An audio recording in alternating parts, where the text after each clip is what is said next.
घड़ा जिस दिन भर जाएगा उस दिन मैं अपने अंशों सहित अवतार लूंगा। जाओ तुम, मैं त्रेता युग में अपने अंशों सहित अवतार लूंगा। और त्रेता युग का चौथा चरण आ गया है। आप कहां पे हो नारायण कि आप अपने भक्तों पे अत्याचार होते देख रहे हैं? क्या आपका हवन पूजन पाठ यज्ञ करना पाप है? आपका भजन कीर्तन जो भी यहाँ पे करता है वो मारे जा रहे हैं, सताए जा रहे हैं। ये कहाँ का न्याय है भगवान, कहाँ का न्याय है? आप अपने भक्तों का ध्यान क्यों नहीं दे रहे हो? हे प्रभु, क्या आपके हम जैसे भक्तों की आवाज करुण पुकार क्या नहीं सुनाई पड़ रहा है? या आप अपने भक्तों पे अत्याचार ऐसे ही देखते रहेंगे? हे प्रभु, आप शायद भूल गए हैं ना कि जिस दिन वसुंधरा पे धर्म के खंभे रसातल को चले जाएंगे उस दिन वसुंधरा भी नहीं रहेगी। वसुंधरा भी रसातल को चली जाएगी तो आप भी शेष सैया पे विराजमान है, शेष सैया सहित आप भी रसातल को चले जाएंगे नाथ, चले जाएंगे। इसलिए अपने भक्तों पे दया कीजिए, उनकी रक्षा कीजिए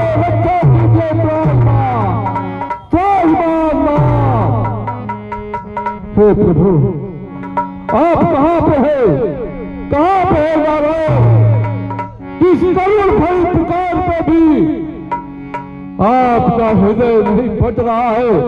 अरे शेष सैया पे पड़े हो किस लखे नाग से, क्या हृदय दुखता नहीं इस करे भरी पुकार पे? शेष सैया आप तो छोड़ दो ना। तो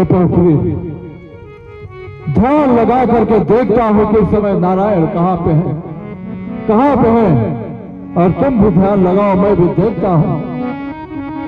भगवान नारायण तो बोले थे कि मैं त्रेता युग के अंतिम चरण में अवतार अवश्य लूंगा, मगर फिर भी वो कहां है मुझे देखना पड़ेगा। मुनि भारी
तुमने भी ध्यान लगाया था तो क्या देखा? कुछ दिखाई पड़ा?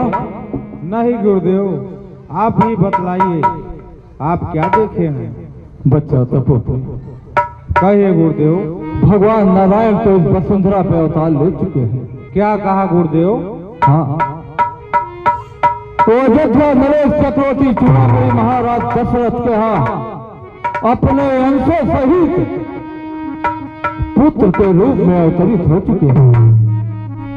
इसलिए अब मैं जाऊंगा, अब मैं यहां से अयोध्या जाऊंगा, उस नारायण का मैं दर्शन करूंगा अपने इन आंखों से, जिनका दर्शन करने के लिए लोग वर्षों तपस्या करते हैं।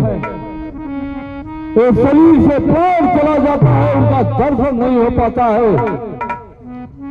आज मैं उस भगवान का दर्शन करूंगा जो कि ज्ञान वैराग समस्त गुणों के महासागर हैं। आज मैं उस नारायण का दर्शन करके अपने आप को धन्य बनाऊंगा। अवश्य गुरुदेव। बच्चा तप कहिए गुरुदेव। मगर ध्यान इतना रहे, कहिए गुरुदेव, कि तुम लोग आश्रम में शांति बना करके रहना, हवन मत करना, भगवान का निरंतर भोग लगाना, उनका पूजा करना। मगर ध्यान रहे, आश्रम में न तो शंख बजाना, न तो आप लोग घंटी को बजाना।